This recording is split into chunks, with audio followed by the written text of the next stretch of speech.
بسم الله الرحمن الرحيم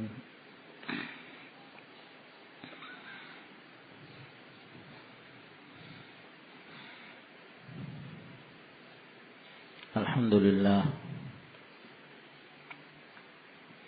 حمدا كثيرا طيبا مباركا فيه كما يحب ربنا ويرضاه وأشهد أن لا إله إلا الله وحده لا شريك له وأشهد أن محمدا عبده ورسوله وصلى الله عليه وعلى آله وأصحابه وسلم تسليما كثيرا أما بعد قال العلامة محمد بن صالح العثيمين رحمه الله تعالى في كتابه مصطلح الحديث الأمهات الست kitab induk yang 6 dalam hal mentakbir dalam bentuk jamak dari kata para ahli lughah mereka membedakan bentuk jamak dari antara yang aqil dengan ghairul aqil. Adapun jika jamak tersebut disandarkan kepada al-aqil seperti kepada manusia, maka ditambahkan dengan hak ummahatul mu'minin. Nah, al-ummahat. Namun apabila disandarkan kepada ghairul aqil yang sahih dan yang fasih dalam bahasa Arab dengan tanpa hak al-ummatus sit tanpa hak.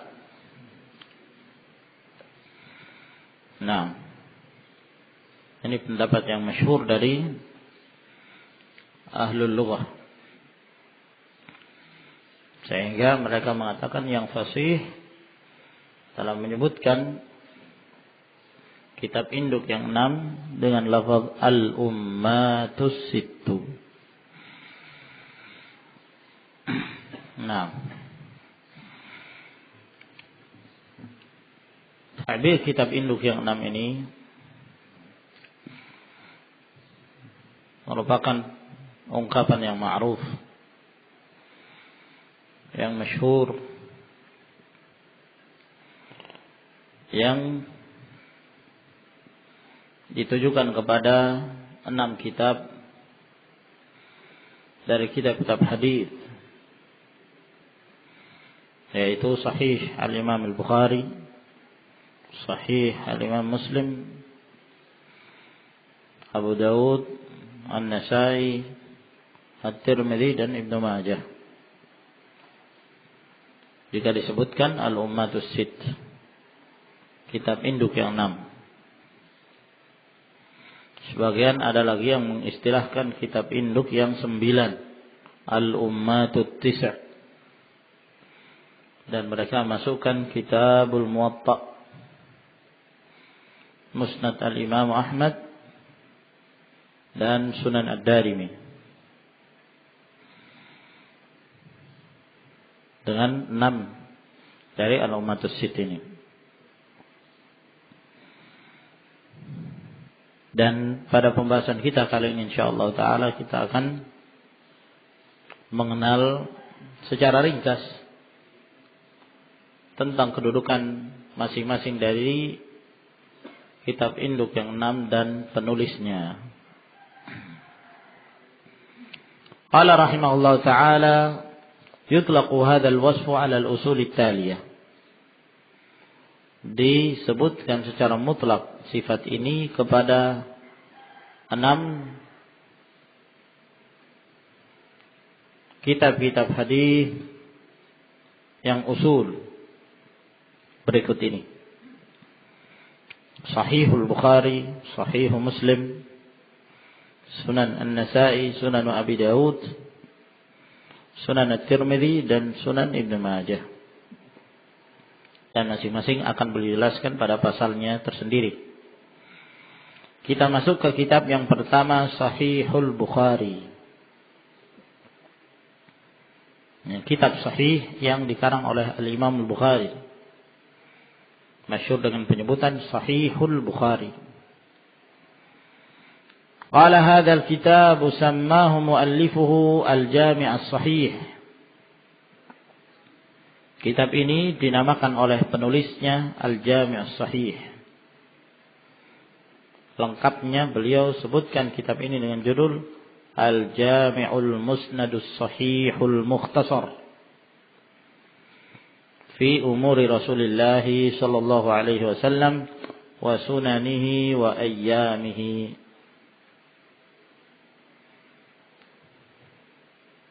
Naam. Hada ya ikhwan Al-Jami'u Al-Musnadus Sahihul Mukhtasar fi umuri Rasulillah sallallahu alaihi wasallam wa sunanihi wa ayyamihi.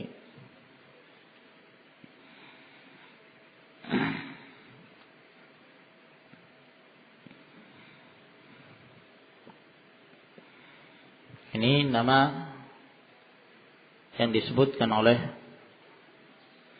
Al-Imam Al-Bukhari rahimahullah ta'ala dalam memberi judul kitabnya. Jadi dia jami' musnad sahih mukhtasar. Dia jami' karena mengumpulkan bab-bab yang dengannya disifatkan kitab beliau dengan al-jami'. Dari al-manaqib, fitan, siyar, adab, tafsir. Nah, al-musnad sebab kitab beliau yang menjadi sandaran adalah hadis-hadis yang bersambung sampai kepada Rasulullah sallallahu alaihi wasallam. Maka dinamakan musnad. Oleh karena itu kalau antum mendapatkan dalam Sahih Al-Imam Al-Bukhari beliau menyebutkan hadis yang terpotong sanadnya, yang dikenal dengan istilah mata ikhwan mu'allaq, maka itu bukan dari inti Sahih Al-Imam Al-Bukhari. Makanya para ulama tidak mengkritik Sahih Al-Imam Al-Bukhari dan mereka tidak mengkritik hadis-hadis mu'allaq karena mereka mengetahui bahwa itu bukan inti dari kitab tersebut. Kadang-kadang beliau jadikan sebagai judul kitab dari beberapa riwayat yang beliau sebutkan secara ta'arif. As-Sahih kan mensyaratkan apa yang beliau sebutkan dalam kitab ini sebagai hadis yang sahih, bahkan hadis yang sahih yang terpilih. Al-Mukhtasar ringkas karena beliau tidak memaksudkan untuk mengumpulkan semua hadis sahih yang mereka ketahui. Jadi jangan disangka bahwa Imam Al-Bukhari menghendaki untuk mengumpulkan semua hadis yang menurut beliau sahih, beliau sebutkan dalam Sahihul Imam Al-Bukhari. Tidak sama sekali. Baik Bukhari maupun Al-Imam Muslim tidaklah mengharuskan dalam mengumpulkan seluruh hadis-hadis yang mereka anggap sahih. Nah, makanya Al-Imam Muslim rahimahullah ta'ala beliau pun mengatakan laisa kullu haditsin sahih. Tidak semua hadis yang sahih saya letakkan dalam kitabku ini. Nah, innama wada'tu mattafaqa ala sihhatih. Akan tetapi saya hanya meletakkan apa yang telah menjadi kesepakatan mereka bahwa hadis ini adalah hadis yang sahih. Maka demikian pula Bukhari. Beliau namakan kitab ini mukhtasar, ringkasan. Makanya banyak hadis-hadis di luar Sahih Imam Bukhari di mana Al-Imam Al-Bukhari rahimahullah taala mensahihkan hadis itu, padahal beliau tidak menyebutkan dalam Sahih Al-Imam Al-Bukhari. Wa kharrajahu min 600,000 haditsin, dan beliau mengeluarkan di sekitar 600, ya, beliau mengeluarkan dan memilih di antara 600,000 hadis. Jadi 600,000 hadis beliau pilih. Nah, apa yang menurut beliau yang paling sahih, nah beliau masukkan. Sehingga berjumlah sekian, akan disebutkan nanti jumlah Sahih Al-Imam Al-Bukhari. Nah, wa ta'iba rahimahullah fi tanqihihi wa tahdhibihi wa taharri fi sihhatihi. Dan beliau letih-letih diri rahimahullah dalam melitinya, menertibkannya, merapikannya, dan menjaga keabsahan sahihatnya. Hatta kana la yad'u fihi haditsan illa ightasala wa shalla rak'atain, sampai-sampai beliau tidak meletakkan satu hadis di dalam Sahih Al-Imam Al-Bukhari melainkan beliau mandi kemudian salat 2 rakaat istikharah. Yastakhirullah fi wad'ih, beliau beristikharah kepada Allah Subhanahu wa taala untuk meletakkan hadis itu. Kalau beliau telah mantap, beliau letakkan.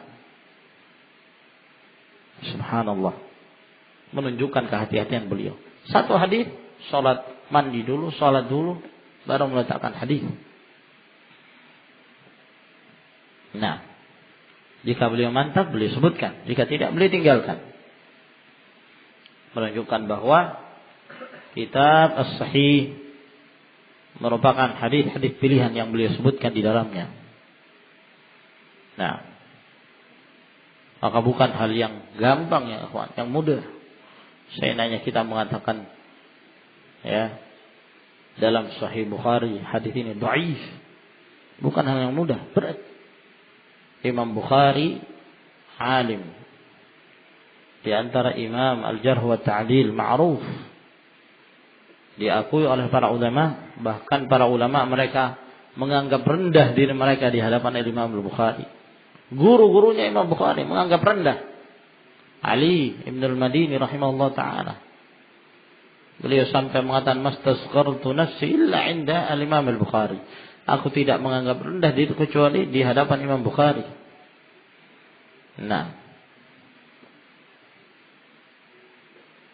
ya, di samping itu beliau tahari, berhati-hati dalam menyebutkan hadis-hadis ya yang sahih yang datang dari Nabi sallallahu alaihi wasallam. Bukan berarti tidak ada kesalahan, bukan. Al-insan bashar, manusia. Ya, tidak luput dari kesalahan, kekeliruan. Nah, akan tetapi bukan berarti dengan kekeliruan yang segelintir yang terdapat dalam Sahih Imam Bukhari menyebabkan kita meruntuhkan derajatnya, merendahkan kedudukannya. Nah, seperti ahlul ahwa, baik dari kalangan orientalis, demikian pula Syiah Rafidah yang hendak memerangi sunnah Nabi sallallahu alaihi wasallam dengan memerangi para perawi hadis, para pengumpul hadis, dan mengagukan tentang kethiqahan mereka. Demikian pula para sahabat. Nah, walam yadha fihi musnadan illa ma sahha an Rasulillah sallallahu alaihi wasallam. Beliau tidak meletakkan hadis yang musnad kecuali yang sahih yang datang dari Rasulullah sallallahu alaihi wasallam. Bisanadil muttasil alladhi tawaffara fi rijalihi al-'adalatu wad-dhabtu. Dengan sanad yang bersambung, yang sempurna dalam perawi-perawinya tersebut. Mereka dikenal sebagai perawi yang thiqah, yang adil dan teliti. Nah, ma hiya al-'adalah? Kata Abdul Malik Nah, mari kita murajaah sedikit. Ma huwa al-'adl?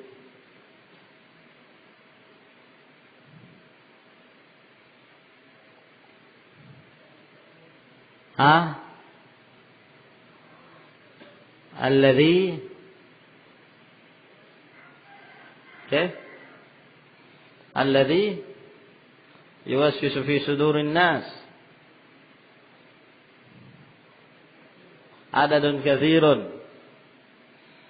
من البداية إلى الانتهاء.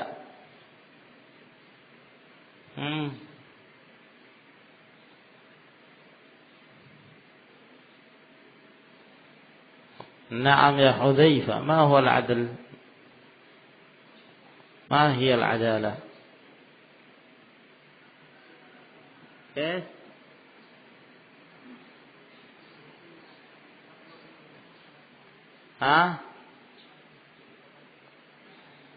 ملكة تحمله على ملازمة التقوى والمروءة. نعم، هذا تعريف الحافظ ابن حجر رحمه الله. تذكرون ماذا قال الإمام الشافعي في العدالة؟ طارق.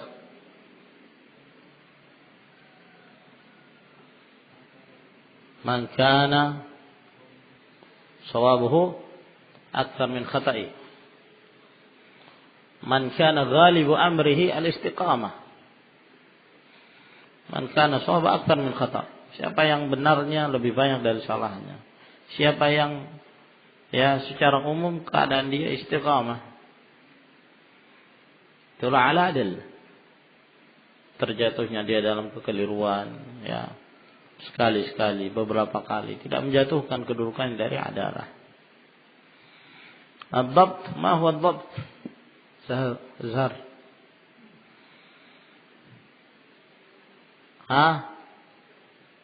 هاتي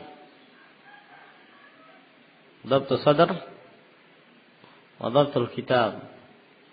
ما هو ضبط صدر؟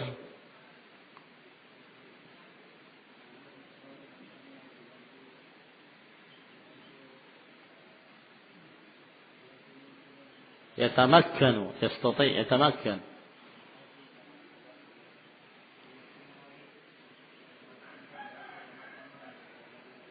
أن يثبت الراوي ما سمعه بحيث يتمكن من استحضاره متى شاء. ضبط الكتاب.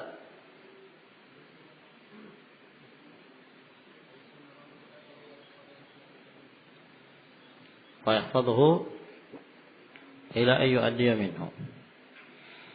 نعم. وأكمل تأليفه في 16 عاما. Beliau menyempurnakan penulisan Sahih Bukhari ini dalam tempo waktu 16 tahun. Subhanallah. Ya, para ulama sabarnya mereka dalam menulis. Ya. Tidak isti'jal. Man ista'jala qabla awani uqiba bihirmani. Butuh kesabaran. Nah. Tidak seperti orang-orang sekarang. Ya, al-juhala. Nah, ma indam ilm fil kitab wala fi sunnah. Tidak punya ilmu dalam Al-Quran, dalam sunnah Nabi sallallahu alaihi wasallam. Tapi jagoan dalam mengeluarkan kitab. Bahkan ada orang bodoh, bertekad setiap 3 bulan dia akan mengeluarkan kitab.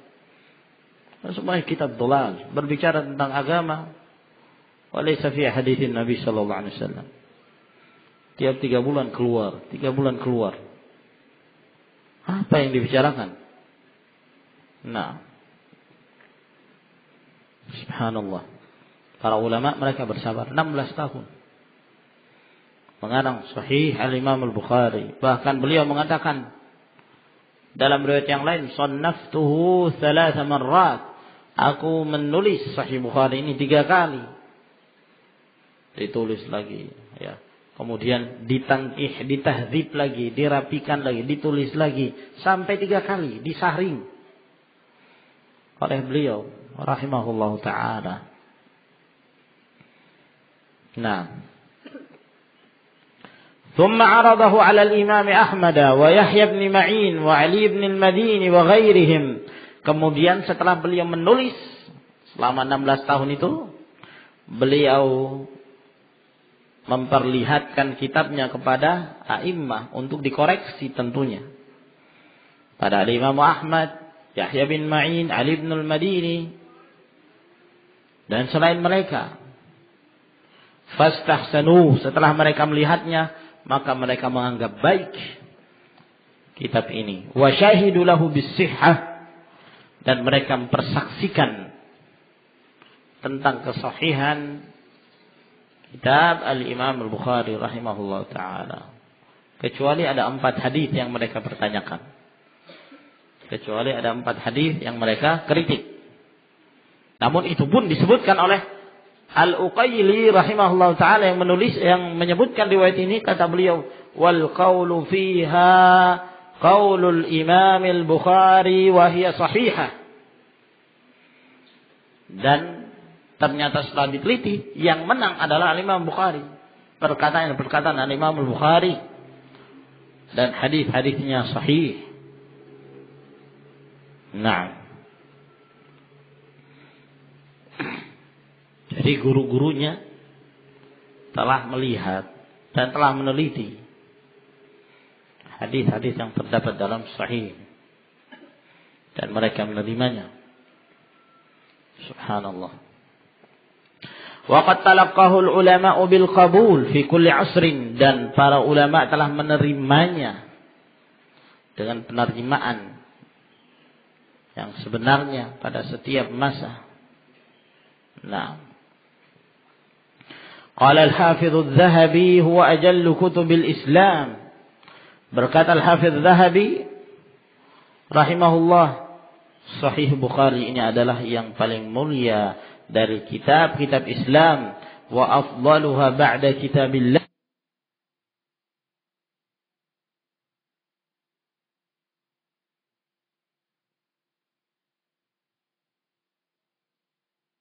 Yang lebih sahih dari kitabnya Al-Imam Malik, Muwatta Al-Imam Malik.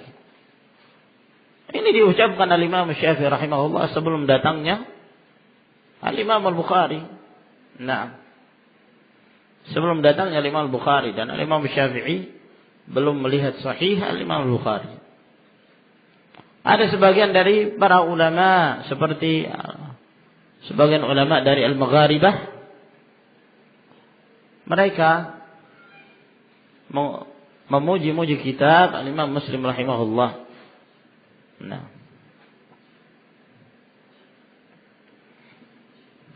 Nah, akan tapi tidak sharih bahwa mereka mengunggulkan Sahih Muslim dari Sahih Al-Imam Al-Bukhari rahimahullah ta'ala. Walhasil, ditinjau dari sisi al-asahiyah, yang paling sahih adalah Sahihul Imam Al-Bukhari rahimahullah. Nah, maka ma'ruf dari perkataan mereka bahwa Sahihul Bukhari afdalul kutub ba'da kitabillah subhanahu wa ta'ala, wa asahhul kitab ba'da kitabillah azza wa jalla. Kalau kitabnya Sahih Imam Bukhari, kitab yang paling afdal setelah Al-Quran Al-Karim, maka tentunya apalagi syarahnya. Sehingga para ulama selalu menanti-nantikan siapa yang sanggup mensyarah Al-Imam Sahihul Imam Bukhari dengan syarah yang yurwil ghalil wa yashfil alil, yang memuaskan. Nah, sampai Ibnu Khaldun rahimahullah ta'ala mengatakan, syarhul Bukhari dinun ala hadhil ummah. Syarah Sahih Bukhari agama untuk umat ini. Nah, mereka menunggu-nunggu siapa yang siap untuk mensyarah Sahihul Imam Al-Bukhari rahimahullah. Nah, mulai kemudian ada sebagian para ulama berusaha untuk mensyarah, akan tapi tidak satu pun dari syarah itu yang memuaskan. Nah, di sana ada syarahnya Ibnu Battal, Sana ada syarahnya Ibnu Tin.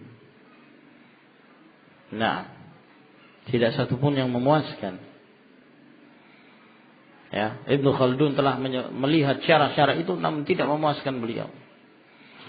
Tidak memberikan hak sahih Al-Imam Al-Bukhari. Nah, dari sisi judulnya harus dijelaskan.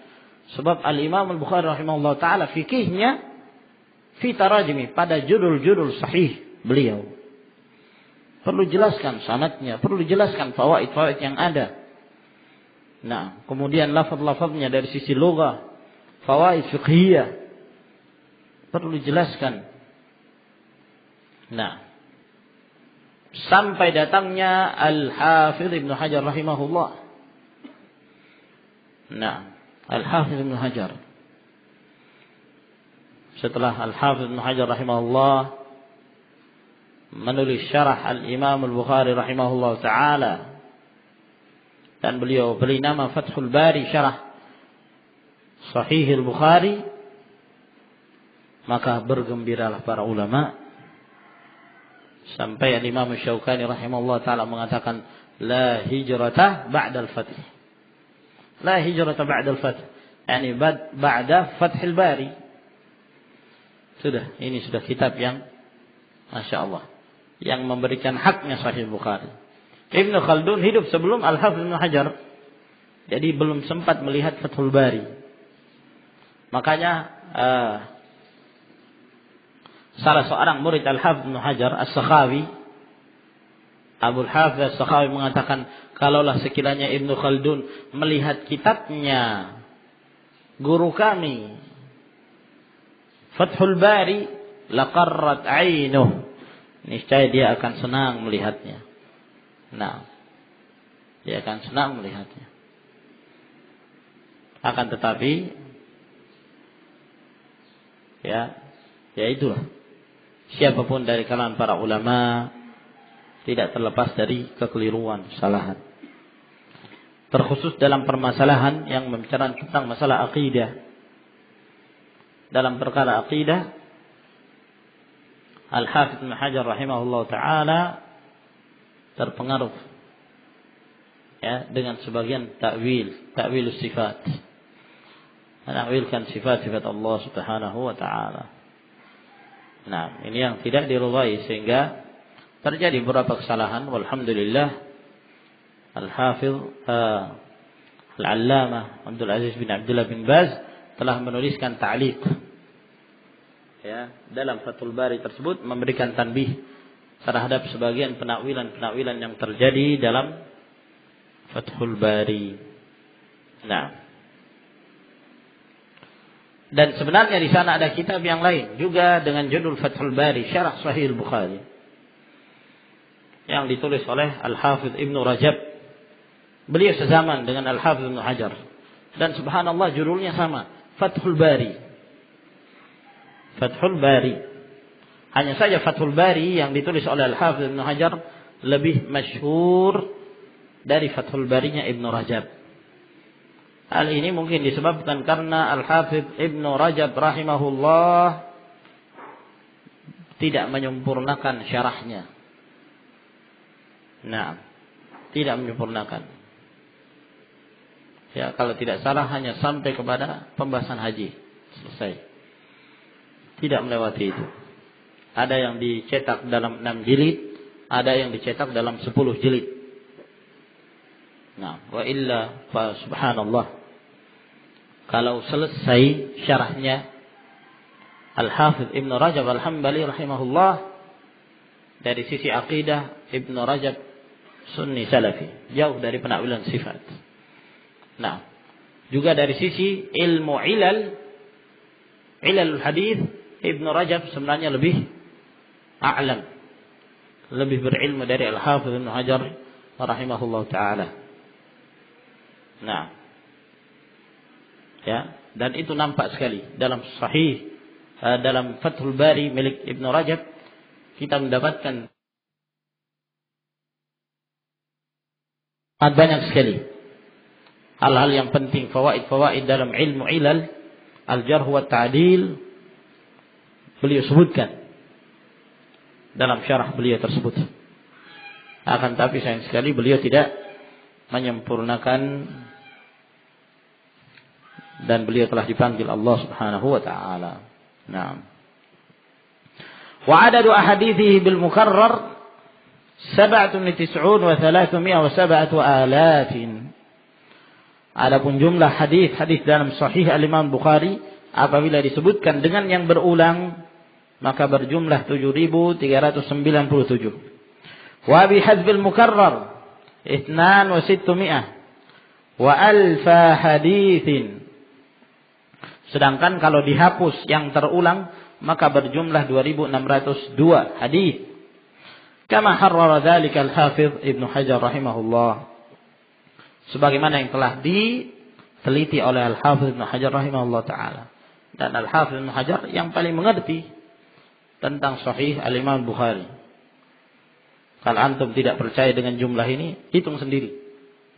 Nah, teliti sendiri, akan makan sekian banyak waktu. Alhamdulillah Al-Hafidz aghnana min hada. Telah mencukupkan kita untuk meneliti. Nah, khususnya dalam hal penyebutan jumlah, beliau telah menyebutkan dan beliau telah merinci hal-hal yang berkenaan tentang masalah ini. Dan beliau betul-betul meneliti Sahihul Imam Bukhari dengan penelitian yang tafsilan, secara rinci. Sampai hadis-hadis muallaq, beliau karang kitab tersendiri untuk menyambung hadis-hadis yang disebutkan oleh Imam Bukhari secara ta'liq. Beliau sebutkan, beliau tidak sebutkan dalam Fathul Bari kecuali secara ringkas. Kecuali beliau sebutkan secara ringkas. Adapun jalan secara lengkap, beliau mengarang kitab sendiri, Taghliqut Ta'liq. Nah, Taghliqut Ta'liq, kitab ini dikarang oleh Al-Hafidz Ibnu Hajar untuk menyambung sanad-sanad yang disebutkan oleh Al-Imam Al-Bukhari rahimahullah ta'ala dalam sahihnya dari hadis-hadis mu'allaq. Nah, dan sebelum beliau memasuki syarah Bukhari, beliau punya muqaddimah Al-Hadiyus Sari di muqaddimati Fathil Bari syarah Imam Bukhari. Di dalam muqaddimah itu sangat banyak fawaid ya ikhwan. Bagi antum, apalagi kalau antum sudah terjun untuk mengajar, harus punya Sahih Bukhari, Fathul Bari.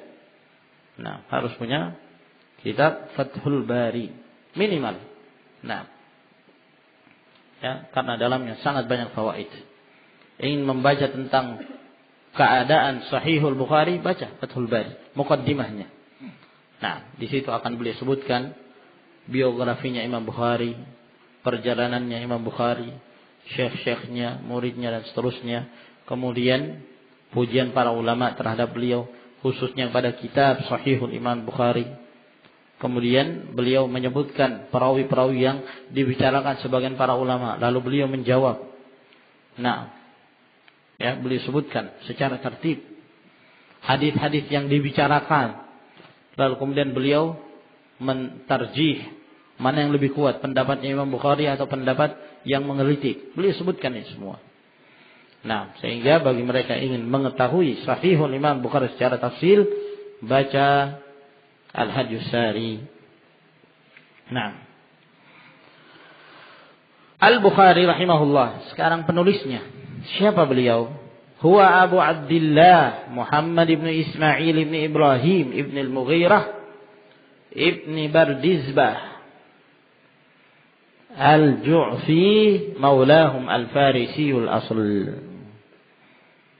Bardizbah, kata beliau di sini, Al-Bardizbah itu kalimat Farisiyah, bahasa Parsi yang artinya adalah Az-Zarra', petani. Nah, Al-Ju'fi maulahum, yakni Ju'f bukan asli beliau. Asli beliau Farisi, Al-Bukhari. Adapun Ju'fi dinisbahkan kepada beliau karena Ju'fi adalah maula. Dahulu kakeknya masuk Islam, yang mengislamkannya adalah dari Ju'fah. Nah, al-wilayah itu disebabkan karena apakah terjadi kesepakatan, perjanjian, atau karena masuk Islam melalui mereka, atau karena pembebasan dari perbudakan. Nah, ini istilah maula yang masyhur di kalangan muhadditsin. Ulida bi Bukhara fi Syawal sanata 94 wa 100. Beliau dilahirkan di Bukhara. Di mana Bukhara ya, kawan? Hah? Yang tahu tempatnya? Hah? Rusia. Iya, di mana? Hah. Subhanallah. Pernah ada di Damaj satu ikhwan dari Bukhara. Namanya lupa, Fulan bin Fulan Al-Bukhari. Nah, dari Bukhara, Rusia. Nah, fi Syawal, pada bulan Syawal tahun 1194 Hijriyah, abad kedua. Wa nasha'a yatiman fi hijri walidatih. Beliau tumbuh dalam keadaan sebagai seorang anak yatim di pangkuan ibunya. Wa bada'a birrihlati fi talabil hadis sanata 10 wa 200. Lalu kemudian beliau pun memulai rihlah dalam menuntut ilmu hadis pada tahun 2010. Berarti umur berapa beliau, kawan?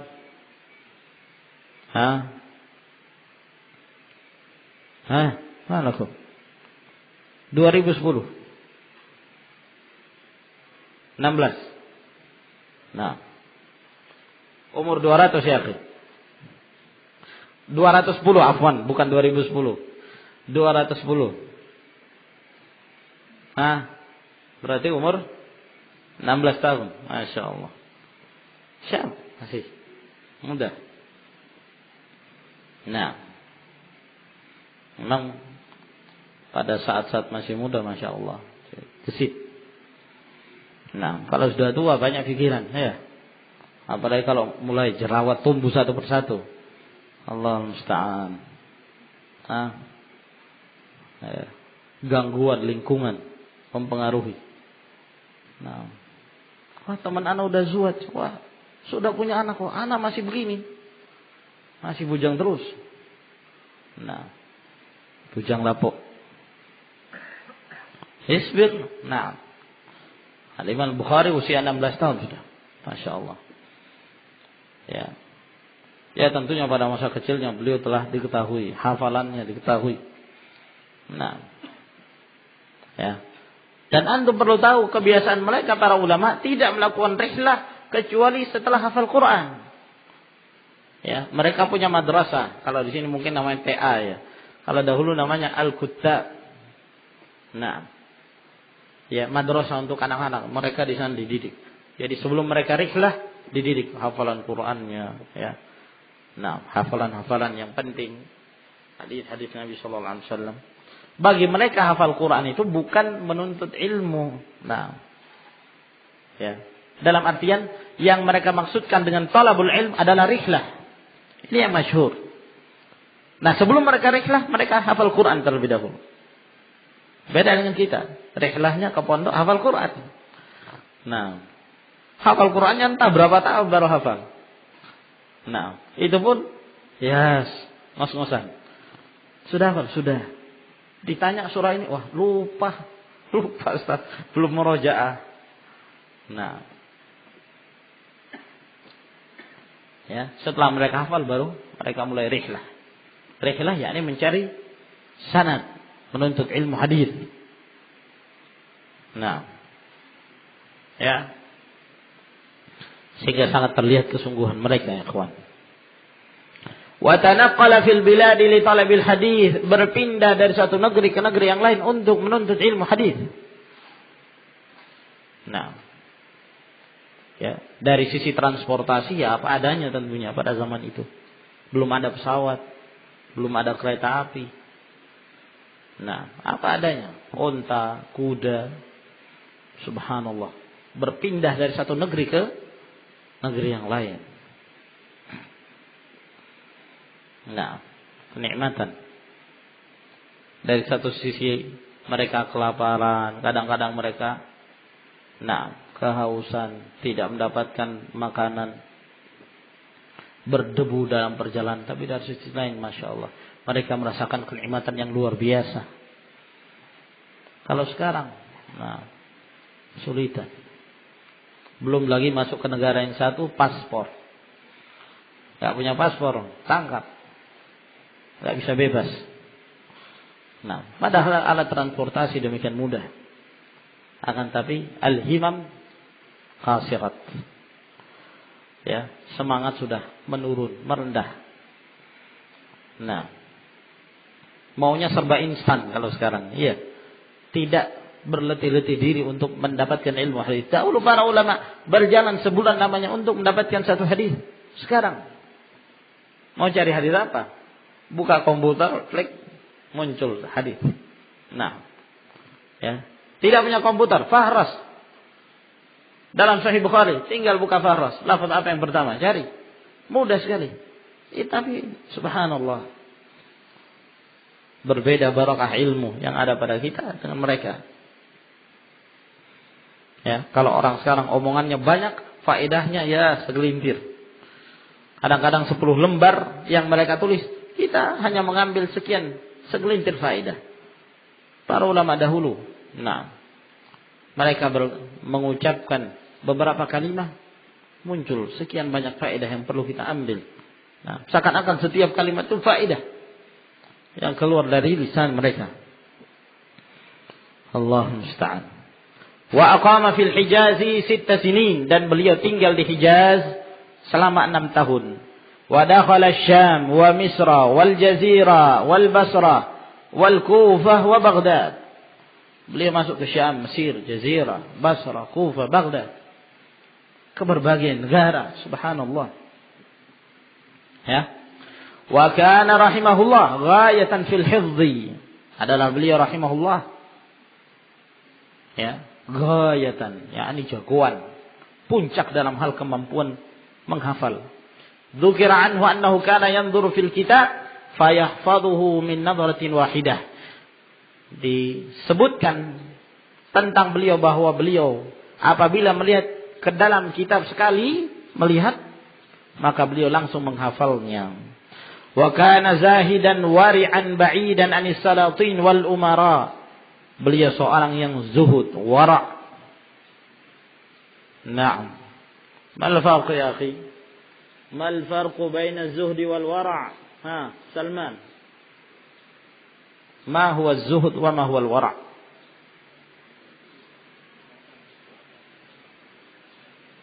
Naam, az-zuhd tarku ma la yanfa'u fil akhirah.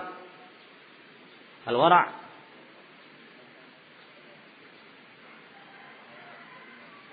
tarku ma yukhsha dararuhu fil akhirah. Al-wara' meninggalkan sesuatu yang dikhawatirkan mudaratkan di akhirat. Ba'idan anis salatin wal umara. Beliau jauh dari pintu-pintu penguasa, para pemimpin. Beliau berusaha menghindari. Karena beliau tahu bahwa mendatangi pintu sultan fitnah. Man ata bab sultan uftutin. Barang siapa yang mendatangi pintu sultan, maka dia terfitnah. Maka beliau selalu menghindari itu. Bahkan sebab beliau meninggalkan Bukhara, kampungnya, setelah beliau berpindah dari satu negeri ke negeri yang lain, beliau kembali ke Bukhara. Beliau membuka pelajaran Sahih Bukhari, Tarikhul Kabir. Sekian banyak kaum muslim yang hadir di majelis mereka. Berbondong-bondong mereka menghadiri majelisnya Imam Bukhari. Karena masyhurnya beliau, kemasyhuran beliau ini sampai ke telinga sang pemimpin pada waktu itu, Khalid bin Ahmad Az-Zuhli. Mendengarkan itu, maka ya, sebagai seorang pemimpin yang muslim juga ingin ngaji kan. Tapi kalau ngaji menghadiri majelisnya Imam Bukhari bersama orang-orang, bersama rakyat yang umum, ya gengsi juga mereka. Iya kan? Namanya pejabat. Apalagi kalau kedudukan sebagai wali kota, gubernur, mau hadir bersama kaum muslimin di pondok. Wah, ini sesuatu yang ya Nah, bagi seorang amir seakan-akan meruntuhkan harga diri. Dahulu banyak dari mereka, para pejabat itu ingin hadir di majlisul ilm, namun mereka malu, gengsi. Nah, malu mereka. Nah, Khalid bin Ahmad Dhuhli ini ketika mendengarkan kemasyhuran Imam Bukhari, pengen ngaji Sahih Bukhari dan Tarikhul Kabir. Maka dia mengirim kepada Imam Bukhari, kami meminta kepadamu agar engkau memberikan waktu kepada kami. Saya dan anak-anak saya pengen ngaji, mau belajar Sahih Bukhari dan At-Tarikhul Kabir darimu. Nah, di tempat kami. Tapi tolong yang lain jangan diikutkan. Nah, ini khusus kami saja. Maka tidak mau Al-Imam Bukhari rahimahullah ta'ala. Ilmu ini milik umum. Kalau anda mau, silahkan datang ke masjid saya atau di rumah saya. Nah, kalau ingin buka pelajaran yang lain, kenapa dilarang untuk ikut? Semuanya boleh ikut. Nah, dan keluarlah kata-kata masyhur. Ya, sebagai kenangan dari beliau mengatakan, inni la udhillul ilm wa la ahmiluhu ila abwabis salatin. Sesungguhnya aku tidak akan menghinakan ilmu dan aku tidak akan membawa ilmu ini ke pintu-pintu penguasa. Nah, tidak akan bawanya. Kalau engkau menghendaki aku dan engkau marah dengan sebab ini, wahai amir, maka larang aku. Ya, larang aku, cegah aku untuk mengajar, sehingga aku nanti punya hujjah di hadapan Allah Subhanahu wa taala, sehingga Allah tidak menuduhku sebagai orang yang menyembunyikan ilmu. Saya punya hujjah. Kenapa engkau tidak menyampaikan ilmu? Saya mengatakan saya dilarang oleh sultan. Nah, saya dilarang oleh sultan. Nah, dari sini akhwan menunjukkan faedah yang lain dari mauqif Al-Imam Al-Bukhari. Nah, berkenan tentang ya keberadaan kita sebagai rakyat. Bahwa apabila pemerintah memerintahkan kepada si fulan tidak boleh ngajar, wajib bagi fulan ini untuk tidak mengajar. Nah, dan ini akidah ahli sunnah wal jamaah, sebagaimana disebutkan oleh Syekh Ibnu Utsaimin rahimahullah ta'ala. Ya, hak bagi pemerintah.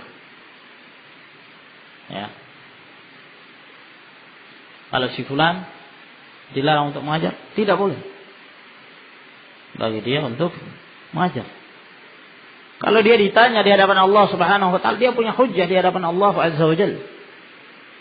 Nah, maka setelah itu beliau tidak mengajar dan beliau pindah akhirnya sampai ke Samarkanda di Khartang, yang kemudian beliau meninggal di sana. Syuja'an sakhiyan, beliau pemberani dan dermawan. Adna alaihi ulama fi asrihi wa ba'dah. Para ulama memberikan pujian kepada beliau di zamannya dan setelahnya.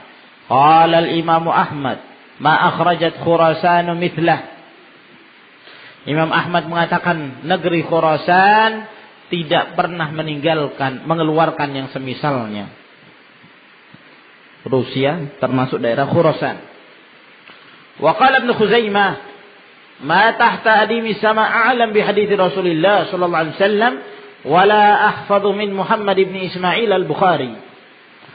Tidak ada di bawah kolong langit ini yang lebih alim tentang hadis Rasulullah sallallahu alaihi wasallam dan yang lebih hafal dari Muhammad bin Ismail al-Bukhari. Wa kana mujtahidan fil fiqh. Beliau seorang mujtahid dalam fikih. Wa lahu diqqatun ajibatun fi istinbatihi min al-hadits, dan beliau memiliki ketelitian yang sangat mengagumkan apabila beliau beristimbat tentang hadis Nabi sallallahu alaihi wasallam. Kama tashhadu bidzalika tarajimuhu fi sahihi, sebagaimana yang disaksikan oleh biografi judul-judul yang beliau sebutkan dalam sahihnya. Nah, Kadang-kadang nuktah, ya. Nah, hal-hal yang tersamarkan, yang tersembunyi beliau keluarkan, istikhraj. Nah. Ya, sebagai contoh ketika beliau berdalil tentang disunnahkannya mengucapkan basmalah ketika berwudu. Apa dalilnya, kawan? Apa dalilnya Imam Bukhari? Kias. Dalil, hadis. Apa itu? Man yadhkur? Hadis Abi Hurairah. Idza dakhala ahadukum ahlahu falyaqul bismillah. Allahumma jannibna syaitan wa jannibish syaitan ma razaqtana. Hadis jima. Ya. Apabila seorang mendatangi keluarganya, maka hendaklah dia mengatakan bismillah, Allahumma jannibna syaitan wa jannibish syaitan ma razaqtana. Kata beliau, kalau dalam perkara jima saja baca basmalah, apalagi dalam perkara wudu? Nah, min babi aula. Nah, tuwfiya rahimahullah fi Khartank. Beliau meninggal di Khartank. Baldatun ala farsakhain min Samarqanda. Satu negeri terletak 2 farsakh dari Samarqand. Lailat Idul Fitr sanah 56 wa 200. Pada malam Idul Fitri tahun 256. An 62 aman illa 13 yawman. Dalam keadaan beliau berumur 62 tahun kurang 13 hari. 62 tahun kurang 13 hari. Waqad khallafa ilman katsiran fi muallafati rahimahullah wa jazahu 'anil muslimina khairan. Beliau telah meninggalkan ilmu yang banyak dalam karya-karya beliau rahimahullah, dan semoga Allah Subhanahu wa taala memberikan balasan yang baik terhadap beliau untuk kaum muslimin dengan balasan yang terbaik. Dan Al-Hafidz Ibnu Hajar rahimahullah menyebutkan dalam muqaddimah beberapa riwayat sebab beliau menyusun Sahihul Bukhari. Nah, di antara sebab tersebut adalah bahwa itu merupakan anjuran dari salah seorang gurunya, yaitu Ishaq Ibn Rahuyah, Ishaq bin Ibrahim rahimahullah ta'ala.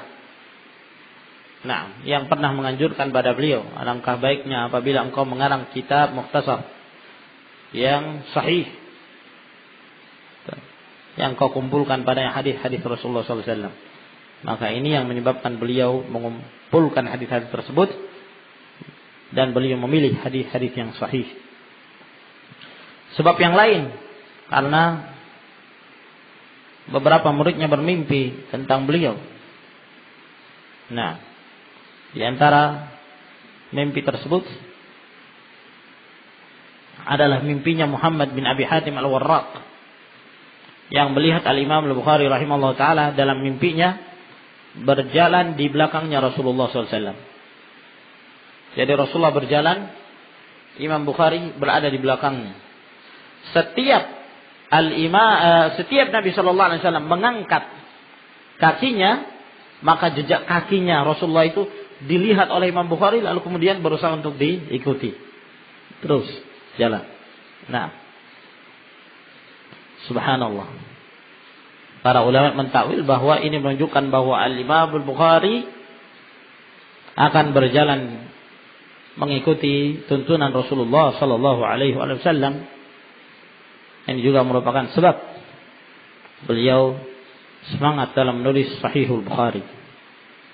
Mimpi yang seperti ini, akhwan, mirip seperti mimpi yang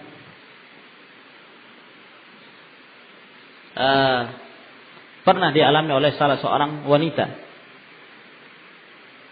Jazairiyah dari Aljazair. Tentang siapa, ikhwan? Syekh Al-Albani rahimahullah.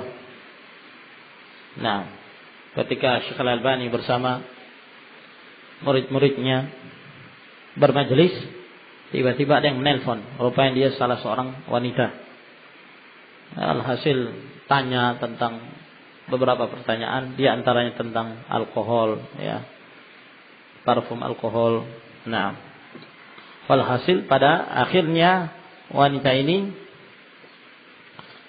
mengatakan pada Syekh Al-Albani bahwa ada salah seorang teman saya yang bermimpi. Ya, apakah engkau mengetahui? Kami ingin mengetahui takbirnya Syekh. Lalu kemudian cerita wanita ini bahwa teman saya ini bermimpi, dalam mimpi tersebut dia bersama dengan saya. Dalam mimpi itu dia melihat Rasulullah SAW sedang berjalan. Lalu kemudian di belakang dari Rasulullah SAW ada seorang laki-laki tua yang berjalan di belakang Rasulullah, yang terus memperhatikan jejak-jejak kakinya Rasulullah SAW. Nah, lalu kemudian teman saya ini bertanya kepada saya dalam mimpi itu, siapa itu yang di depan? Maka saya menjawab, itu Rasulullah SAW. Kemudian siapa kakek yang mengikutinya? Kata wanita, kamu tidak tahu siapa itu? Tidak. Itu Syekh Al-Albani. Nah, mendengarkan itu Syekh nangis. Terus nangis. Pernah dengar kasetnya? Hah? Tidak pernah? Nah. Nangis beliau. Nah, insyaallah kalau ada waktu kita setel, ya. Antum dengar. Di Mahmud itu mungkin ada ya, Pak. Mahmud tidak ada. CD. Nah. Juga mimpi dari Al-Imam Bukhari sendiri, pernah beliau bermimpi. Dalam mimpi itu Rasulullah SAW berdiri di hadapan beliau. Nah, lalu Al-Imam Al-Bukhari rahimahullah ta'ala punya kipas. Yang kipas ini kemudian dipakai untuk mengipasi Rasulullah SAW. Nah, maka beliau tanyakan takbirnya kepada gurunya. Maka guru-gurunya menjawab bahwa ini maknanya adalah engkau akan membela sunnah Rasulullah SAW, engkau akan membela dari beliau kedustaan. Wallahu a'lamu bissawab. Semua riwayat itu antum bisa lihat dalam Muqaddimah Fathul Bari. Tayyib ilahuna akhwan. Tafaddalu hafizakumullah.